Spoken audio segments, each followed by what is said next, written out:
अस्सलामु अलैकुम वरहमतुल्लाहि वबरकातुहू। नाज़रीन इकराम, जुमे के दिन आम तौर से देखा जाता है कि जब खुतबे की अजान होती है तो उससे कुछ देर पहले मस्जिद के चंदे के लिए गोलक चला दी जाती है और वो गोलक दौरान खुतबा भी चलाई जाती रहती है। तो ऐसा करना कैसा है, इसके मुतालिक उलमा इकराम और मुफ्तियान इज़ाम का फतवा क्या है, तो आज आपके सामने मादर इल्मी दारुल उलूम देवबंद का फतवा पेश किया जाएगा।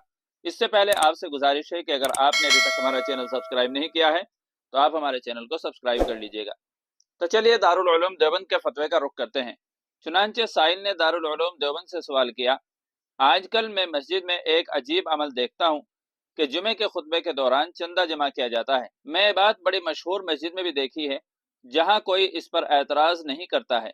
मैं अपनी महदूद जानकारी के मुताबिक ये समझता हूँ कि जब खुतबे के दौरान नमाज पढ़ना और तिलावत करना ममनू है तो चंदा जमा करने की इजाज़त क्यों कर हो सकती है।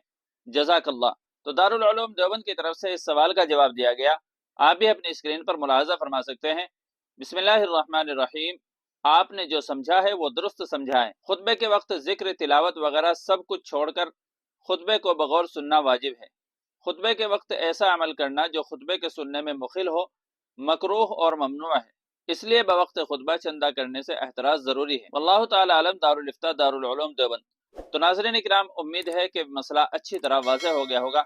वीडियो अच्छी लगी तो लाइक और शेयर कर दीजिएगा और चैनल पर पहली बार आए हों तो सब्सक्राइब भी कर दीजिएगा।